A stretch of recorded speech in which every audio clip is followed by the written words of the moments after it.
जय हिंद बच्चों, एक बार फिर से स्वागत है आपके अपने चैनल अनिल ट्यूटोरियल क्लासेस में। तो बच्चों, आज हम लोग क्लास 12 के, ठीक है बच्चों, क्लास 12 के ऑब्जेक्टिव क्वेश्चन को देखेंगे, जो कि 2024 के लिए बहुत ज्यादा, सॉरी 26 के लिए बहुत ज्यादा इंपॉर्टेंट है। और ये चैप्टर नंबर 1 हम लोग देखेंगे बच्चों। कितना देखेंगे? Chapter number 1। चैप्टर नंबर 1 देखेंगे किसका बच्चों? तो होम साइंस का। किसका? होम साइंस का चैप्टर नंबर 1 देखेंगे। और मैं आपको बता दूं कि इसका स्मरणीय तथ्य कुछ था, जो मैंने आप लोगों को ये सारी चीजें अपने जो लास्ट वीडियो है उसमें ऑलरेडी बता दिया है, जिसमें मैंने लगभग 65 से 70 ऑब्जेक्टिव भी बताए बच्चों। और याद रखिए, ये जितने भी ऑब्जेक्टिव मैंने आपको बताया है, सभी ऑब्जेक्टिव परीक्षा जो है सभी परीक्षा में पूछे गए। जैसे इसी ऑब्जेक्टिव को मैंने ऑलरेडी बता दिया है, और आप देखिएगा तो ये 2013 में पूछा गया बच्चों। तो इस तरह करके लगभग 65 ऑब्जेक्टिव मैंने बताया है, ठीक है। और ये इसका पार्ट 2 है, क्योंकि एक वीडियो में उतना ऑब्जेक्टिव तैयार करना मुश्किल हो रहा था, तो मैंने 65 ऑब्जेक्टिव बताया है। बाकी जो बचे हुए ऑब्जेक्टिव है मैं आपको इस वीडियो में बताने जा रहा हूँ, क्योंकि ये लेसन इतना इंपॉर्टेंट है कि इससे बहुत ज्यादा ऑब्जेक्टिव आपके एग्जाम में ऑलरेडी पूछा गया बच्चों। लगभग 135-40 ऑब्जेक्टिव मुझे इसमें इस लेसन से प्राप्त हुआ है, जो मैंने अपना जो पुराना किताब वगैरह कुछ क्वेश्चन वगैरह देखा और कुछ ऑब्जेक्टिव छाटा, तो उससे मुझे टोटल 135 से 40 ऑब्जेक्टिव प्राप्त हुए हैं, जिसको एक वीडियो में बनाना थोड़ा मुश्किल था बच्चों। इसीलिए मैंने इसे 2 वीडियो में कवर किया है। जो पहला वीडियो था उसमें मैंने अंतिम क्वेश्चन बताया था कि घरेलू वायु प्रदूषण का कारण क्या है। ऑप्शन था खाना पकाने के में प्रयुक्त ईंधन, मच्छर मारक, ठीक है, तंबाकू या धूम्रपान, और इनमें से सभी। तो देखिए, घर को प्रदूषित करने के लिए सभी कारक जिम्मेवार हैं, तो ऑप्शन इनमें से सभी होगा, ऑप्शन नंबर डी, जो कि मैंने आप लोगों को पहले इसके पहले वाले वीडियो में ऑलरेडी बता दिया, ठीक है बच्चों। तो आज जो हम लोग पहला क्वेश्चन देखेंगे, जो आज के वीडियो का होना चाहिए, ऑलरेडी मैंने पहले वाले वीडियो में आपको बता दिया है। अगर आपने वो वीडियो नहीं देखा तो सबसे पहले आप वो वीडियो देख लीजिए, क्योंकि उस वीडियो में मैंने एक्सप्लेन भी किया इस चैप्टर के बारे में कुछ चीजें। अगर आप वो वीडियो देख लेते बच्चों, तो ये वाला जो वीडियो का और जो क्वेश्चन है वो बेहतर तरीके से आप लोगों को समझ में आएगा। तो फटाफट से जाइए, पहले उस वीडियो को देख लीजिए। उस वीडियो को देखने के लिए आपको करना क्या है, हमारे चैनल को सब्सक्राइब करिए बच्चों, जिससे आपको हमारा जितना वीडियो है सब प्राप्त हो जाएगा। इसके अलावा आप बेल आइकन को दबा दीजिए, ताकि जो हमारा नया वीडियो उसका नोटिफिकेशन आप लोगों को मिलता रहे। और फटाफट से वीडियो को शेयर कर दीजिए बच्चों। शेयर करने से क्या होगा कि इसका फायदा दूसरे स्टूडेंट भी उठा पाएंगे। और सबसे पहले मैं आपको बता दूं, ये फ्री ऑफ कॉस्ट है, इसके लिए आपको कोई पेड करने की जरूरत नहीं है, ठीक है बच्चों। तो चलिए फटाफट से हमारे वीडियो को लाइक और कमेंट भी करिए कि आप कहाँ से देख रहे हैं, ताकि हम लोगों को पता चले कि हमारा वीडियो कहाँ तक रीच कर रहा है बच्चों। और इस वीडियो का हम पहला क्वेश्चन लेते हैं। अंतःस्रावी प्रणाली, यानी जो अंतःस्रावी ग्रंथि है, जो नालिका ग्रंथि है, जिससे हार्मोन निकलता है बच्चों। अंतःस्रावी ग्रंथि से क्या निकलता है? हार्मोन, जो मुख्य रूप से हमारे शरीर में 8 है, जैसे पिट्यूटरी ग्रंथि, अग्न्याशय ग्रंथि, थायराइड ग्रंथि, पाराथायराइड ग्रंथि, ठीक है बच्चों। तो इस प्रकार के आपको अंडाशय, उसके बाद वृषण, ये सभी अंतःस्रावी ग्रंथि है। और इस अंतःस्रावी ग्रंथि से होने वाला मेन रोग क्या है बच्चों? मधुमेह, ठीक है। पहला कोई ऑप्शन लैंगिक विकार, वृद्धि, प्रजनन। देखिए, लैंगिक विकार तो आपको कहीं ना कहीं जो आपका हार्मोन, सॉरी, अंडाणु और शुक्राणु के कारण होता है। वृद्धि वृद्धि विकार में कहीं ना कहीं कुछ हद तक आपको हार्मोन का रोल है, डायबिटीज और क्रेटिनिस बीमारी को कहते हैं। और प्रजनन में भी हार्मोन का, लेकिन सबसे ज्यादा आज की डेट में जो आम रोग है, जो सबको मतलब जनरली ये बीमारी हो जाती है, जो हार्मोन की गड़बड़ी से होती है, वो होती है मधुमेह, जिसको डायबिटीज कहते हैं। तो सबसे आम रोग है, माइनर बात है, ज्यादातर लोगों को आप ये बीमारी देखिएगा। तो ऑप्शन नंबर ए हमारा सही होगा बच्चों। क्या होगा? मधुमेह या डायबिटीज, ठीक है। 67 नंबर क्वेश्चन को देखते हैं बच्चों। 67 नंबर क्वेश्चन क्या कर रहा है? कौन सा पोषक तत्व प्रति ग्राम सबसे अधिक ऊर्जा प्रदान करता है? कौन सा ऐसा पोषक तत्व है जो प्रति ग्राम सबसे ज्यादा ऊर्जा देता है? आपको ऑप्शन दिया हुआ है कार्बोहाइड्रेट, ऑप्शन दिया हुआ है वसा, प्रोटीन, खनिज लवण। तो याद रखिएगा, वसा जो है प्रति ग्राम सबसे ज्यादा ऊर्जा देता है। हालांकि कार्बोहाइड्रेट भी ऊर्जा देता है, ऊर्जा के दो स्रोत कार्बोहाइड्रेट और वसा है, लेकिन कम मात्रा में ज्यादा एनर्जी वसा देता है। इसीलिए आप अगर वसा को ज्यादा खाइएगा और उस एनर्जी को खर्च नहीं करिएगा, क्योंकि एनर्जी आपको बहुत ज्यादा रहता है, उसको खर्च नहीं करिएगा तो वो फैट के रूप में यानी चर्बी के रूप में हमारे शरीर में जमा होने लगता है और व्यक्ति का मोटापा बढ़ने लगता है। तो ऑप्शन बी होगा बच्चों, वसा जो है प्रति ग्राम सबसे ज्यादा ऊर्जा देता है। और ये क्वेश्चन 2022 में ऑलरेडी पूछा गया बच्चों। ठीक है, अब अगले क्वेश्चन को देखते हैं। अगला क्वेश्चन कर रहा है बच्चों कि एक गर्भवती स्त्री के लिए कौन सा सर्वोत्तम व्यायाम है? दौड़ना, कूदना, नाचना, टहलना। देखिए बच्चों, ये तीनों अगर गर्भवती महिला करती है तो उसके प्रेगनेंसी के खराब होने का खतरा रहता है। दौड़ना भी वर्जित है प्रेगनेंसी में, कूदना भी वर्जित है, नाचना भी वर्जित है।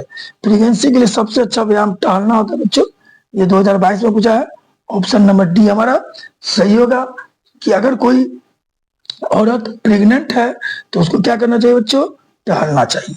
टहलना उसके लिए सबसे बेस्ट व्यायाम है। ठीक है बच्चों, अब 69 नंबर क्वेश्चन को देखते हैं बच्चों।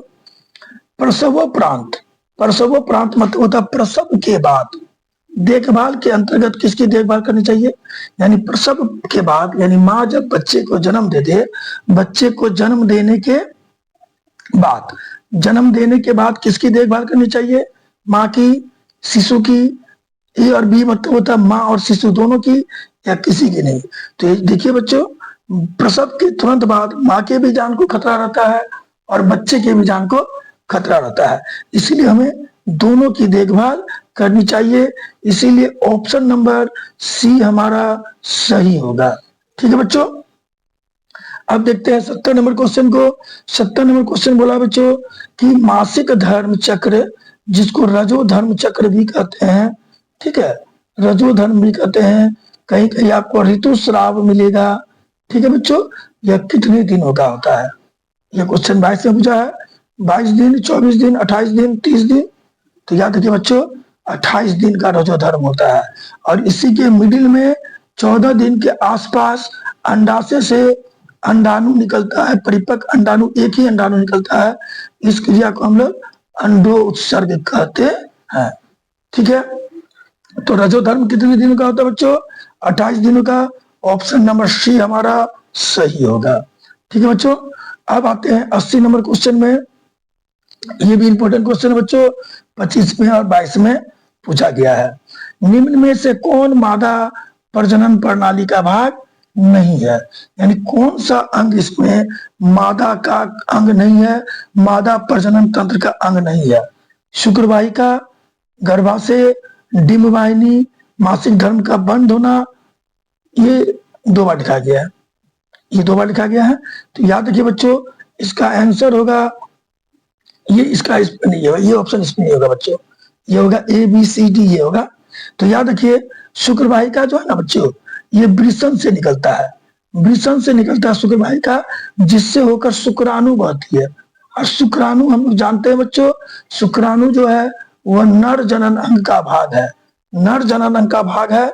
इसीलिए ये तीनों गर्भाशय, डिम्बवाहिनी और अंडाशय, ये तीनों बच्चों मादा में पाया जाता है।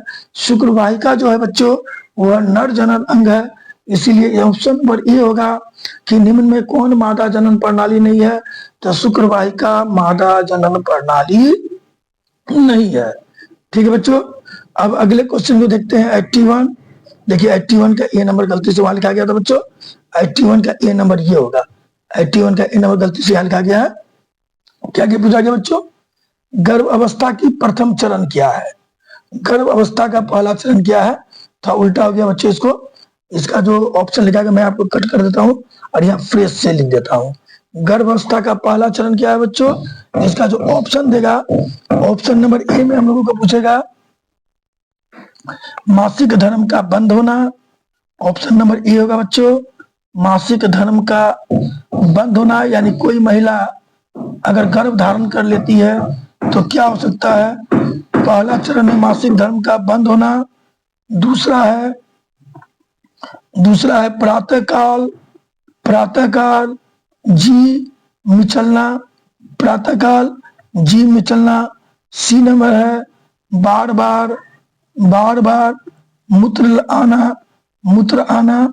और डी नंबर है बच्चों स्तनों का आकार बदलना। ठीक है बच्चों, तो मैं आपको बता दूं, जैसे ही कोई महिला मां बनती है, गर्भ धारण करती है, सबसे पहले उसका मासिक धर्म बंद होता है।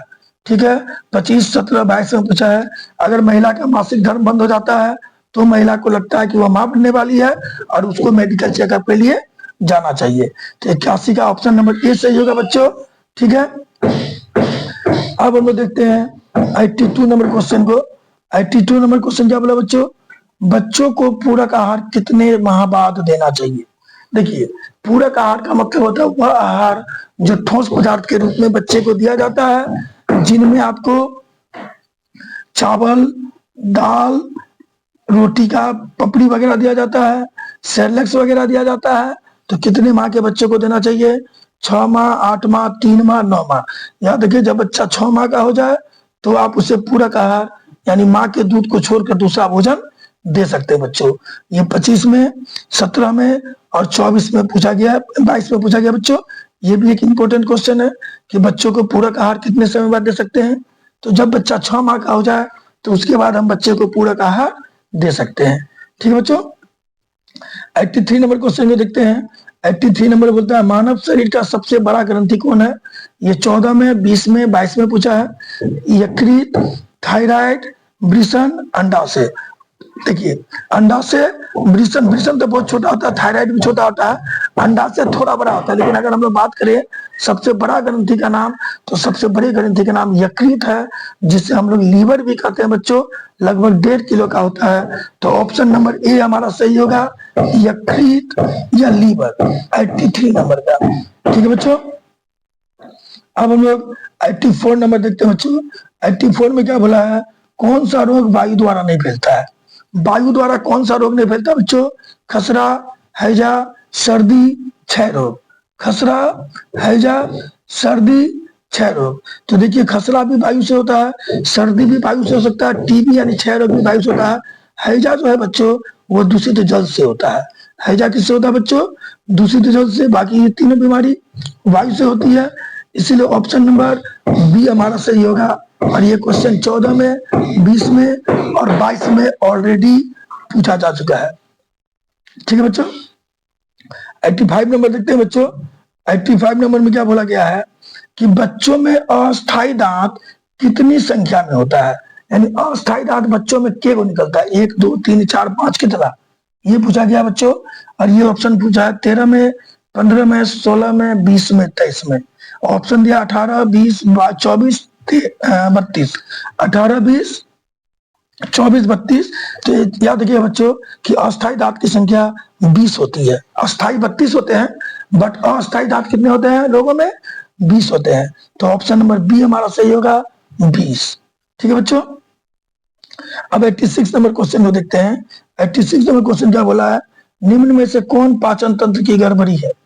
पाचन तंत्र की गड़बड़ी का पहचान क्या है कि हमारा पाचन तंत्र गड़बड़ हो गया है, इसका पहचान क्या है, कब्ज होना समझ रहे हैं। ठीक है, उल्टी आना, अपच होना या इनमें से सभी। तो देखिए, पाचन गड़बड़ होगा तो कब्ज की भी बीमारी होगी, उल्टी भी हो सकता है, अपच भी हो सकता है। तो ऑप्शन नंबर डी यानी इनमें सभी हमारा सही होगा। तो ऑप्शन डी को हम लोग सही मानेंगे।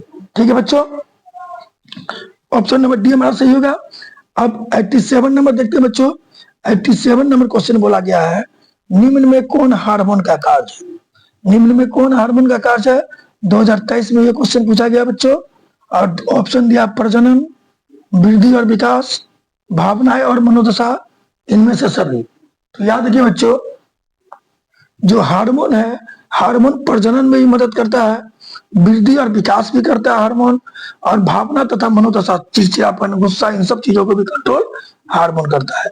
तो हमारा सही होगा बच्चों इनमें से सभी, ऑप्शन नंबर डी। इनमें से सभी, ऑप्शन नंबर डी हमारा बिल्कुल सही होगा बच्चों 87 नंबर का। अब देखते हैं 88 नंबर। 88 नंबर क्या बोला बच्चों, जीवन रक्षक हार्मोन किस ग्रंथि से स्रावित होता है। जीवन रक्षक हार्मोन किस ग्रंथि से निकलता है, एड्रिनल, पिट्यूटरी, थायराइड, इनमें से सभी। तो याद रखिए बच्चों, जीवन रक्षक हार्मोन जो है वह एड्रीनल से निकलता है। एड्रीनल से जो हार्मोन निकलता है बच्चों, वो जीवन रक्षक हार्मोन है। ये 2023 में पूछा है। और ये हार्मोन जो है व्यक्ति के जीवन के लिए, उसकी इम्यूनिटी को बढ़ाने में, उसके ताकत को बढ़ाने में बहुत ज्यादा रोल निभाता है। ऑप्शन नंबर ए हमारा सही होगा बच्चों। ठीक है, अब हम लोग आते हैं 89 नंबर। 89 नंबर क्या करा बच्चों, शिशु के पाचन तंत्र के लिए कौन सा दूध सबसे उपयुक्त है। एक बच्चे के पाचन तंत्र के लिए कौन सा दूध उपयुक्त है बच्चों, माँ का दूध, गाय का दूध, डब्बा का दूध, भैंस का दूध। तो ये बच्चों बहुत कॉमन आंसर है। 100% कह सकते हैं कि शिशु के लिए माँ का दूध ही सर्वोत्तम आहार है बच्चों। सबसे अच्छा आहार माँ का दूध है। ये 2023 में पूछा गया है। ऑप्शन नंबर ए हमारा सही होगा। ठीक है बच्चों, अब हम लोग 90 नंबर क्वेश्चन को देखते हैं। ग्रामीण क्षेत्रों में बच्चों को टीका लगाने वाली व्यवस्था होती है कहाँ, स्वास्थ्य केंद्र में, ग्राम पंचायत में, घर में, स्कूल में। तो भैया टीका लगाने की व्यवस्था स्वास्थ्य केंद्र में होती है। कहाँ होती है, स्वास्थ्य केंद्र में। तो ऑप्शन नंबर ए हमारा सही होगा, स्वास्थ्य केंद्र। ठीक है बच्चों, 2023 में ऑलरेडी ये क्वेश्चन पूछा जा चुका है।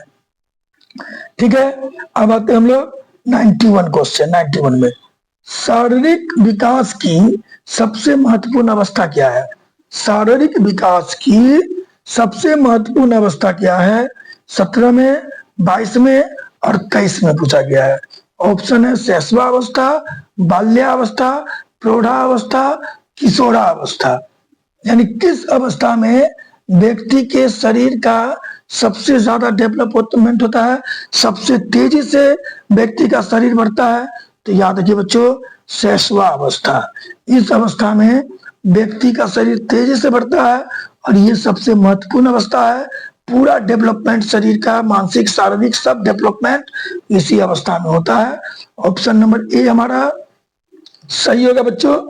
अब हम लोग आते हैं 92 नंबर क्वेश्चन में।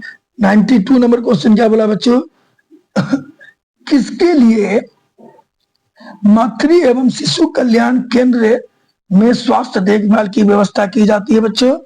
माँ एवं शिशु के लिए, बी नंबर छूट गया, बी नंबर यहाँ होगा बच्चों, बी नंबर किशोरों के लिए, सी नंबर बुजुर्गों के लिए, डी नंबर इनमें सभी बच्चों, इनमें से सभी। कुछ ऑप्शन बच्चों क्वेश्चन ज्यादा था, 135 क्वेश्चन लिखे हैं 2 वीडियो के लिए, कहीं कहीं मिस्टेक हो गया, बट मैं उन गलतियों को आप लोगों को वीडियो में सुधार कर दूंगा। ठीक है बच्चों, और ये 30 में पूछा है। तो देखिए मातृ एवं शिशु कल्याण केंद्र, इसका संबंध माँ और बच्चे से ही है बच्चों, इसलिए ऑप्शन होगा ए नंबर, माँ और शिशु। ऑप्शन नंबर ए होगा। 2023 में ये क्वेश्चन पूछा गया बच्चों। ठीक है, 93 में आते हैं। 93 में क्वेश्चन क्या बोलता है, निम्न में से कौन ध्वनि प्रदूषण का सबसे आम कारण है। सबसे ज्यादा ध्वनि प्रदूषण किससे होता है बच्चों। ऑप्शन दिया यातायात, पटाखे, लाउड स्पीकर, सभी। तो देखिए ध्वनि प्रदूषण के लिए तो सब कारगर है, सबके कारण ध्वनि प्रदूषण होता है। लेकिन पटाखा हम लोग सालों भर नहीं फोड़ते, कभी कभार फोड़ते हैं। लाउड स्पीकर भी ऑप्शन वगैरह जब हमारा पूजा पाठ होता है, जब कोई प्रोग्राम होता है तब लाउड स्पीकर बजता है, ऐसे लाउड स्पीकर नहीं बजता है। तो इसीलिए सही जवाब होगा यातायात। Option number A. सबसे ज्यादा प्रदूषण किसके कारण फैलता है बच्चों, यातायात के कारण। ये आपको 2023 में ऑलरेडी पूछा गया है। ठीक है बच्चों, अब आते हैं 94 नंबर क्वेश्चन में। 94 नंबर क्या बोलता है बच्चों, वस्तुओं को जलाने से कौन सा गैस उत्पन्न होता है। जब किसी वस्तु को जलाएंगे, किसी भी वस्तु को जलाएंगे, ऑक्सीजन होगा ना, कार्बन डाइऑक्साइड ना, नाइट्रोजन ना, अमोनिया। तो देखिए बच्चों, वस्तु कार्बन का बना होता है, सभी वस्तु संसार के कार्बन से बने हुए हैं। आप संसार का कोई भी चीज जलाइए, वो काला हो तो कार्बन है उसमें, और कार्बन को जलाएंगे तो बच्चों कार्बन डाइऑक्साइड गैस बनेगा। ऑप्शन नंबर बी हमारा सही होगा। 2023 में क्वेश्चन पूछा गया है। ठीक है बच्चों, अब 95 नंबर क्वेश्चन में आते हैं। 95 नंबर क्वेश्चन क्या बोलते हैं बच्चों, वायु प्रदूषण को कम किया जा सकता है। वायु प्रदूषण को कम किया जा सकता है किससे। ऑप्शन नंबर 1 दिया है, ऑप्शन नंबर 1 यहाँ है, सार्वजनिक परिवहन सेवा का उपयोग करके, अधिक पेड़ लगा के, प्लास्टिक की थैलियों का वर्जन करके, या इनमें से सभी। तो याद रखिए बच्चों, ये सभी क्रिया वायु प्रदूषण में को कम करने में कारगर होगी। ये भी वायु सार्वजनिक परिवहन का उपयोग करेंगे, धुआं नहीं निकलेगा, कम गाड़ियां चलेगी, कम धुआं निकलेगा, प्रदूषण कम फैलेगा। पेड़ लगाएंगे, प्रदूषण कम फैलेगा। प्लास्टिक की थैलियों का उपयोग कम करेंगे, प्रदूषण कम फैलेगा। तो ऑप्शन नंबर डी हमारा बिल्कुल सही होगा बच्चों। अब आते हैं हम लोग 96 में क्या बोला है, कौन सी मानवीय गतिविधियां पर्यावरणीय निम्नीकरण में कारक सहायक है। कौन सी मानवीय गतिविधियां पर्यावरण को हानि पहुंचाती है। जनसंख्या विस्फोट, वनों की कटाई, नगरीकरण, इनमें से सभी।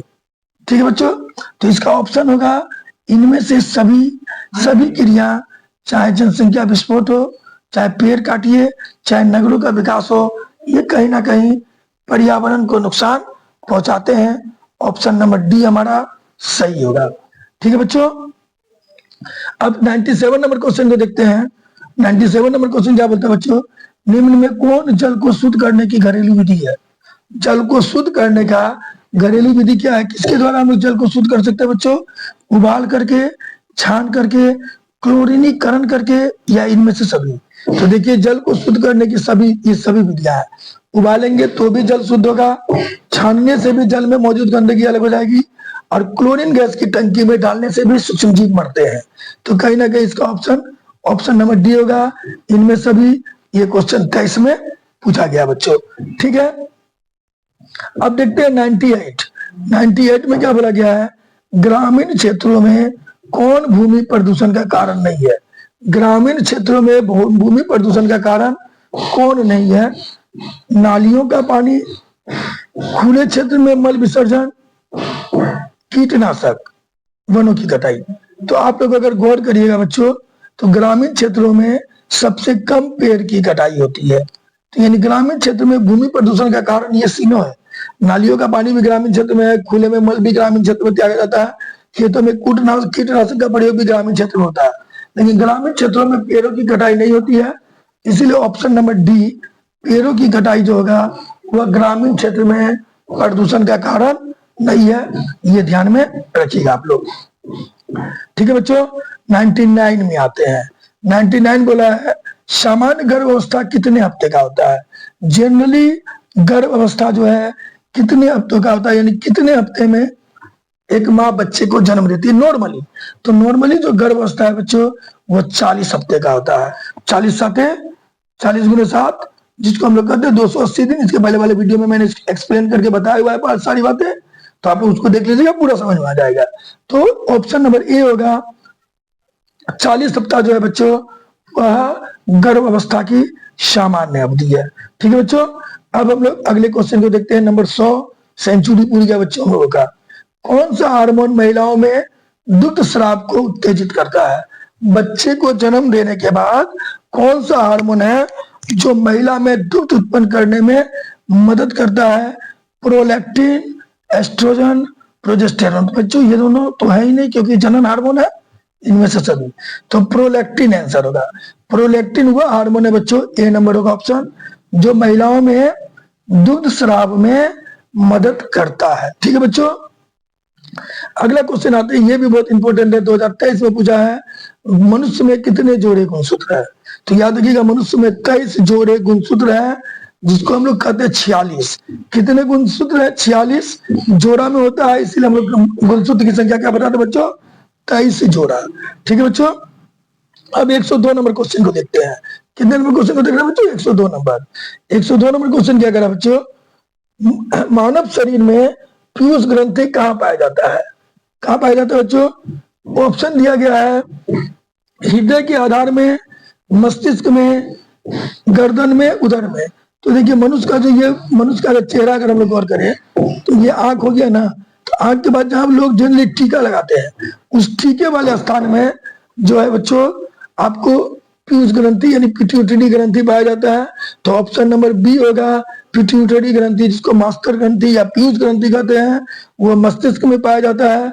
2023 में क्वेश्चन पूछा गया है, ऑप्शन बी हमारा बिल्कुल सही होगा। ठीक है बच्चों, 103 नंबर क्वेश्चन को देखते हैं। निम्न में से कौन सी ग्रंथि हड्डियों और मांसपेशियों को नियंत्रित करती है। हड्डी और मांसपेशियों को नियंत्रित करने वाली ग्रंथि का नाम क्या है बच्चों? पहला दिया है पाराथायराइड, पिट्यूटरी, अधिवृक्क जिसको एड्रिनल कहते हैं, थाइमस।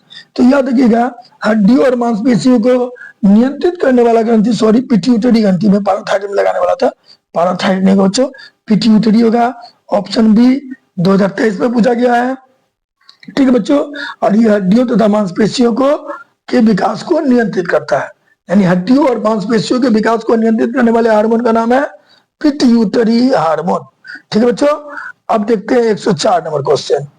निम्न में से कौन सी अंतःस्रावी ग्रंथि गर्दन के नीचे रहती है? अग्न्याशय, पीयूष, अधिवृक्क, थायराइड। ठीक है बच्चों, तो याद रखिएगा, अधिवृक्क ग्रंथि वृक्क के नीचे रहती है, पीयूष ग्रंथि अग्नाशय में रहती है, सॉरी मस्तिष्क में रहती है, माथे पर, मस्तिष्क पर। ये वृक्क यानी किडनी के नीचे रहती है, अग्न्याशय पेट में रहती है। तो आंसर होगा थायराइड ग्रंथि। कौन सी ग्रंथि बच्चों? थायराइड और पाराथायराइड, याद रखिएगा, थायराइड और पाराथायराइड, ये दो ऐसी ग्रंथियां हैं जो हमारे गर्दन यानी गले में रहती है। तो ऑप्शन नंबर डी हमारा सही होगा। थायराइड ग्रंथि बच्चों कहाँ रहती है? गर्दन में स्थित रहती है। और ये क्वेश्चन आप लोगों को ऑलरेडी पूछा जा चुका है 25 में, 22 में, 2025 में, 2022 में और 2023 में। बहुत इंपॉर्टेंट क्वेश्चन है क्वेश्चन, ये भी बच्चों बहुत इंपॉर्टेंट क्वेश्चन है, ध्यान दीजिएगा। 105 नंबर क्वेश्चन को देखते हैं बच्चों। 105 नंबर क्वेश्चन क्या कर रहा है? 105 नंबर क्वेश्चन कर रहा है, कौन सा हार्मोन हृदय की धड़कन को उत्तेजित करता है? हृदय की धड़कन को उत्तेजित करने वाला हार्मोन कौन है? थायरोक्सिन, गैस्ट्रिन, ग्लाइकोजेन या कैल्सिटियोन, calcitonin?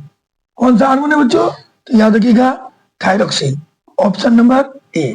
Option number A thyroxine जो है वह हृदय की धड़कन को उत्तेजित करता है। 23 में, 25 में और 22 में यह क्वेश्चन ऑलरेडी पूछा जा चुका है। ठीक है, अब 106 नंबर क्वेश्चन जो देखते हैं, निम्न में कौन सी ग्रंथि इंसुलिन बनाती है? इंसुलिन तो आप लोग जानते हैं, जिसकी कमी से व्यक्ति को शुगर की बीमारी होती है, शुगर की बीमारी होती है। तो इंसुलिन कौन सा हार्मोन बनाता है? यकृत, अग्न्याशय, पीयूष और एड्रिनल। तो याद रखिए बच्चों, अग्न्याशय ग्रंथि से इंसुलिन निकलता है। तो ऑप्शन नंबर बी हमारा सही होगा, ऑप्शन नंबर बी हमारा सही होगा। ठीक है बच्चों, 107 नंबर क्वेश्चन को देखते हैं बच्चों। 107 नंबर क्वेश्चन क्या बोला है? 107 नंबर क्वेश्चन बोला है, निम्न में कौन सी बीमारी वायु प्रदूषण के कारण होती है? मधुमेह, अस्थमा, मलेरिया, पेचिस। हम सब जानते हैं प्रदूषित वायु में व्यक्ति को अस्थमा की बीमारी होती है, जिसमें सांस लेने की समस्या होती है। ठीक है बच्चों, तो ऑप्शन नंबर बी हमारा सही होगा, अस्थमा। ऑप्शन नंबर बी सही होगा, अस्थमा। अब अगला क्वेश्चन देखते हैं 108 नंबर, जल प्रदूषण किसके लिए हानिकारक है?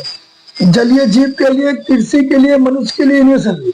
तो बच्चों हम सब जानते हैं कि जल प्रदूषण से जलीय जीव को भी नुकसान पहुंचेगा, प्रदूषित जल खेती के लिए भी हानिकारक है, मनुष्य को तो नुकसान पहुंचाता ही है। इसलिए ऑप्शन नंबर डी सही होगा, डी मेरा सही होगा, इनमें से सभी। ठीक है बच्चों, अब हम लोग देखते हैं 109 नंबर क्वेश्चन को। 109 नंबर क्वेश्चन क्या कह रहा है बच्चों? सरकार द्वारा गर्भवती महिलाओं और शिशुओं के स्वास्थ्य रक्षा हेतु कौन सी व्यवस्था की गई है? ये 24 में पूछा गया है। पहला है स्कूल, दूसरा है कोऑपरेटिव, तीसरा है मातृ शिशु कल्याण केंद्र, चौथा है औद्योगिक केंद्र। तो याद रखिए बच्चों, इसका आंसर होगा मातृ शिशु कल्याण केंद्र, मातृ शिशु कल्याण केंद्र। ये उल्टा हो गया, ये बी होगा, सी होगा, मातृ शिशु कल्याण केंद्र। तो आंसर होगा ऑप्शन नंबर सी, मातृ शिशु कल्याण केंद्र। ठीक है बच्चों, अब अगला क्वेश्चन देखते हैं, बच्चों को अपनी मां को पहचानना, बच्चे अपनी मां को पहचानना प्रारंभ कर देते हैं। 2024 से पूछा गया है, कितने समय के बाद बच्चे अपनी मां को पहचानना प्रारंभ कर देते हैं? 3 महीने बाद, 6 महीने बाद, 8 महीने बाद या 10 महीने बाद?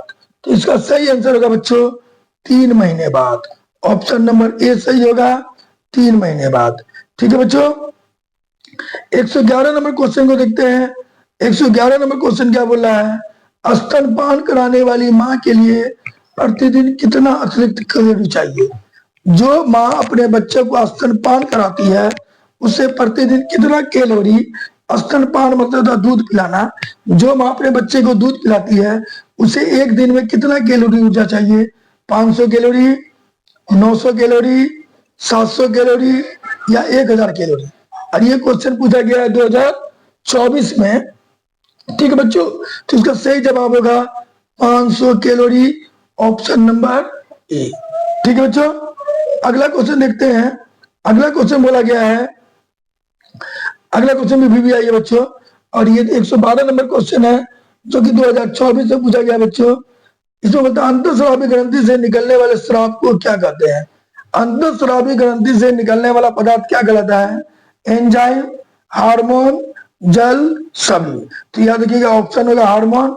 अंतःस्रावी ग्रंथि से जो पदार्थ निकलता है बच्चों उसे हार्मोन कहते हैं, ऑप्शन नंबर बी। ठीक है बच्चों, अगला है 113 नंबर, पुरुष का अंडकोश स्थित होता है। अंडकोश कहाँ स्थित रहता है, 24 में पूछा गया है।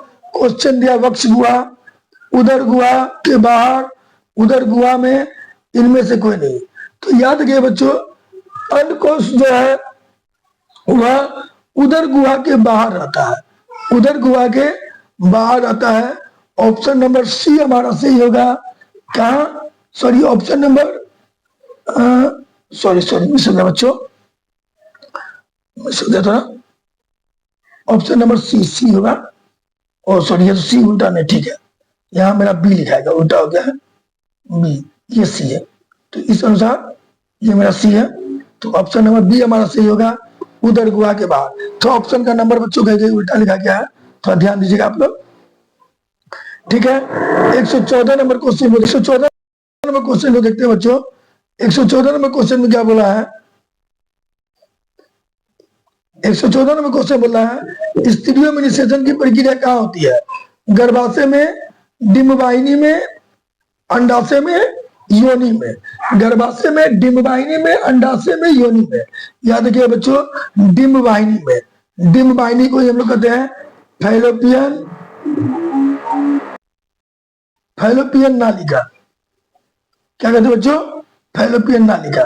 निषेचन क्या होता है, फैलोपियन नालिका में होता है बच्चों। अगला क्वेश्चन देखते हैं बच्चों, 115 नंबर क्वेश्चन को देखते हैं। कौन सी ग्रंथि वृद्धि हार्मोन स्रावित करती है, थायराइड, एड्रिनल, पिट्यूटरी, हाइपोथैलेमस।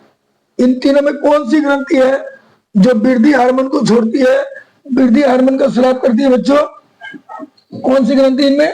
तो याद रखिएगा पिट्यूटरी ग्रंथि है जिससे वृद्धि हार्मोन निकलता है, और ये वृद्धि हार्मोन जो है बच्चों शरीर के आकार को नियंत्रित करता है। ठीक है, इसकी वृद्धि होने से बच्चों को डायबिटीज और कमी होने से क्रेटिनिज्म की बीमारी होती है। ये क्वेश्चन 2024 में पूछा जा चुका है। अगले क्वेश्चन को देखते हैं बच्चों, 116 नंबर, भारत में नदी प्रदूषण के स्रोत क्या है। तो बच्चों साउंड हो रहा है क्योंकि अगल बगल में कुछ घरों में काम हो रही है जिसके कारण थोड़ा सा साउंड हो रहा है, एक्स्ट्रा आवाज। ठीक है बच्चों, 116 में क्या बोला है, भारत में नदी प्रदूषण का मुख्य स्रोत क्या है, औद्योगिक अपशिष्ट, ठोस अपशिष्ट, अनुपचारित सीवेज या मानव एवं पशु स्नान। तो याद रखिएगा बच्चों अनुपचारित अपशिष्ट जो है, अनुपचारित अपशिष्ट, अनुपचारित अपशिष्ट जो है बच्चों वो सबसे ज्यादा प्रदूषण का कारण है। ऑप्शन नंबर सी हमारा सही होगा, अनुपचारित अपशिष्ट। ठीक है बच्चों, अगले ये क्वेश्चन देखिए 2024 में पूछा गया है। ठीक है बच्चों, अगला क्वेश्चन देखते हैं। अगला क्वेश्चन बोलता है श्वसन तंत्र से संबंधित रोग क्या है, सांस से संबंधित रोग का कारण क्या है। सांस से संबंधित बीमारी किसके कारण होती है, ध्वनि प्रदूषण, मृदा प्रदूषण, वायु प्रदूषण या जल प्रदूषण। तो श्वसन संबंधी बीमारी वायु प्रदूषण से होती है, ऑप्शन नंबर सी सही है। 2024 में क्वेश्चन पूछा गया है। ठीक है बच्चों, 118 नंबर क्वेश्चन को देखते हैं। 118 नंबर क्वेश्चन क्या बोला बच्चों, 118 नंबर क्वेश्चन बोल रहा है खुले में शौच करने से कौन सा रोग होता है। अगर कोई व्यक्ति खुले में शौच करता है कौन सा रोग होता है, दस्त, टाइफाइड, पीलिया, मधुमेह तो भैया कुल सोच से कोई लेना देना नहीं है, ये ऑप्शन तो ऐसे खत्म हो गया। बाबासीर का भी सोच से लेना देना नहीं है, मोतियाबिंद का भी सोच से लेना देना नहीं है। तो 100% दस्त, टाइफाइड, पीलिया, ये जो बच्चों ऑप्शन नंबर ए खुले में सोच से होता है। डायबिटीज का सोच से कोई लेना देना नहीं है, हार्ट अटैक का भी लेना देना नहीं है, अर्थराइटिस का भी लेना देना नहीं है। बाबासीर, गलगंड और मोतियाबिंद का भी खुले में सोच से लेना देना नहीं है। ऑप्शन नंबर ए सही होगा। 2024 में क्वेश्चन पूछा गया है। ठीक है बच्चों, 19 नंबर क्वेश्चन को देखते हैं। 19 नंबर क्वेश्चन क्या बोलता है, वृक्क के ऊपर स्थित अंतःस्रावी ग्रंथि है। वृक्क के ऊपर जो अंतःस्रावी ग्रंथि होता है उसे क्या कहते हैं, अधिवृक्क ग्रंथि कहते हैं बच्चों। वृक्क के ऊपर जो अंतःस्रावी ग्रंथि होता है उसे अधिवृक्क ग्रंथि कहते हैं। ऑप्शन नंबर सी हमारा सही होगा। 2024 में ये क्वेश्चन ऑलरेडी पूछा गया है। अगला क्वेश्चन बोला बच्चों कि प्रदूषित वातावरण के शुद्धिकरण का प्राकृतिक तरीका क्या है। प्रदूषित वातावरण को शुद्ध करने का सही तरीका क्या है। सूर्य के प्रकाश से वातावरण शुद्ध होता है, वर्षा से शुद्ध होता है, या हवा की गति से शुद्ध होता है। तो आंसर होगा ऑप्शन नंबर डी। ये तीनों जो है बच्चों वह कहीं ना कहीं वातावरण को शुद्ध करने में मदद करते हैं। सूर्य का प्रकाश भी, वर्षा भी, हवा भी। तो ऑप्शन नंबर डी हमारा सही होगा। अब हम लोग आते हैं 21 में। 121 नंबर क्वेश्चन बच्चों। 121 नंबर क्वेश्चन क्या बोल रहा है, 121 नंबर क्वेश्चन बोला प्रदूषण के कारण किस संसाधन की गुणवत्ता खराब नहीं होती है। प्रदूषण के कारण किसकी गुणवत्ता खराब नहीं होती है, सूर्य की, जल की, मिट्टी की, वायु की। सूर्य की, जल की, मिट्टी की, वायु की। तो याद रखिएगा सूर्य की गुणवत्ता प्रदूषण के कारण कभी खराब नहीं होगी। वायु प्रदूषित, जल पृथ्वी प्रदूषित हो जाए, कुछ भी हो जाए, इससे सूर्य को कोई असर पड़ने वाला नहीं है। लेकिन हमारे जल को, हमारे मिट्टी को और हमारे वायु को इसका प्रभाव सहना पड़ेगा। तो ऑप्शन नंबर ए हमारा सही हो गया। ठीक है बच्चों, 122 नंबर क्वेश्चन को कहते हैं। 122 नंबर क्वेश्चन क्या कह रहा है, शुक्राणुओं का निर्माण होता है। 2024 में पूछा ये क्वेश्चन। कहा होता है, वृषण में, शिश्न में, प्रोस्टेट में, ग्रंथि में या अधिवृषण में। तो याद रखिए शुक्राणु जो कि मानव नर युग्मक है, इसका निर्माण वृषण में होता है। ऑप्शन नंबर ए हमारा सही होगा, वृषण। 122 नंबर क्वेश्चन में हमारा क्लियर होता है बच्चों।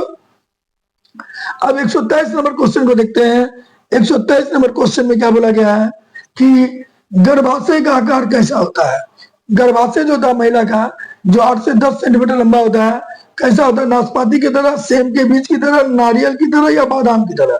तो गर्भाशय बच्चों नाशपाती की तरह होता है। किसकी तरह, नाशपाती की तरह। ऑप्शन नंबर ए हमारा सही होगा।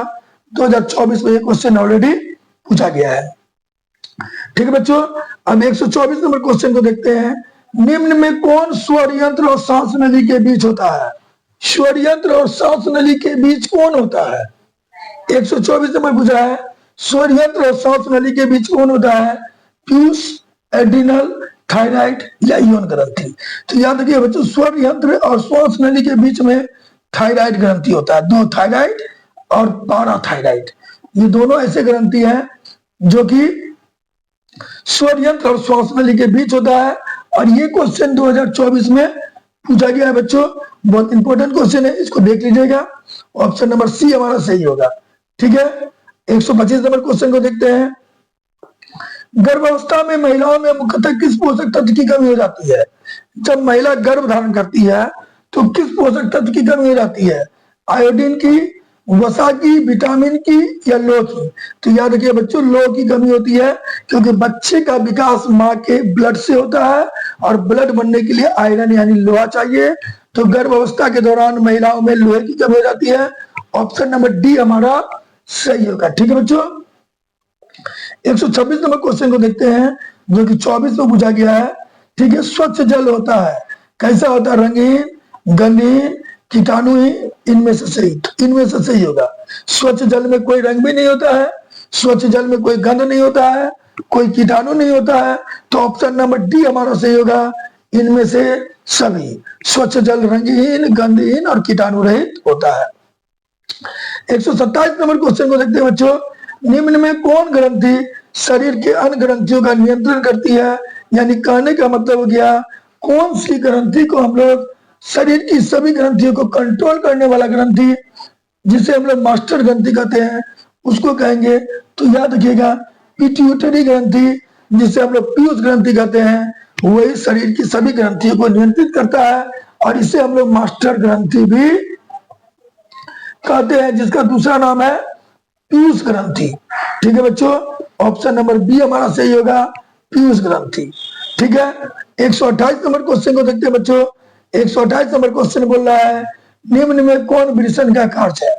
टेस्टोस्टेरोन का स्राव करना, शुक्राणु का स्राव करना, प्रोजेस्टेरोन का स्राव करना, ए और बी दोनों। तो याद रखिएगा बच्चों, शुक्राणु जो है, वृषण जो है, टेस्टोस्टेरोन भी बनाता है और शुक्राणु भी बनाता है। वृषण में टेस्टोस्टेरोन और शुक्राणु दोनों बनते हैं बच्चों। टेस्टोस्टेरोन और शुक्राणु दोनों बनते हैं, इसलिए ऑप्शन ए और बी दोनों होगा। ऑप्शन नंबर डी हमारा सही होगा बच्चों, ऑप्शन नंबर डी। ठीक है बच्चों, ऑप्शन डी हमारा सही होगा। क्या वृषण का कार्य क्या है? टेस्टोस्टेरोन बनाना और शुक्राणु का निर्माण करना। 25 में ये क्वेश्चन ऑलरेडी पूछा गया बच्चे। ठीक है, 129 नंबर क्वेश्चन को देखते हैं।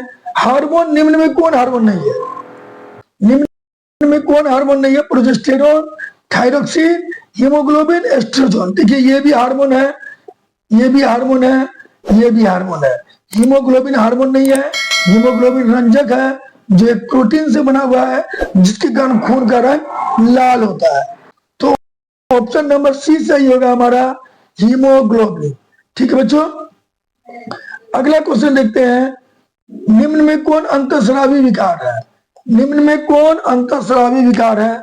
अस्थमा, मधुमेह, मलेरिया, पेट दर्द। अस्थमा, मधुमेह, मलेरिया, पेट दर्द। मलेरिया सॉरी मधुमेह बच्चों, ये अंतःस्रावी विकार है, क्योंकि ये हार्मोन के कारण होता है, और हार्मोन हमारा निकलता है अंतःस्रावी ग्रंथि से। ये क्वेश्चन 2025 में पूछा गया है। अंतःस्रावी विकार वह विकार कहलाता है जो हार्मोन के कारण होता है, और मधुमेह हार्मोन के कारण होता है।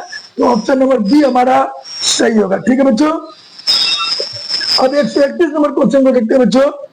निम्न में कौन सा हार्मोन स्त्री और पुरुष दोनों में समान होता है? प्रोजेस्टेरोन, टेस्टोस्टेरोन, एस्ट्रोजन, इनमें से कोई नहीं। ठीक है बच्चों, तो याद रखिएगा, कोई भी ऐसा हार्मोन इनमें से नहीं है जो स्त्री और पुरुष दोनों में समान होता है। तो आंसर ऑप्शन नंबर डी होगा, इनमें से कोई नहीं। ठीक है, ठीक है बच्चों, अगला देखते हैं। ये भी क्वेश्चन 2025 में पूछा गया है।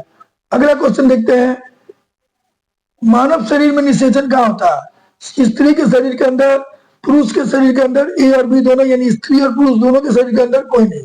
हम सब जानते हैं निषेचन जो स्त्री के शरीर के अंदर होता है। ऑप्शन नंबर ए हमारा सही होगा। 25 में ये क्वेश्चन ऑलरेडी पूछा गया है।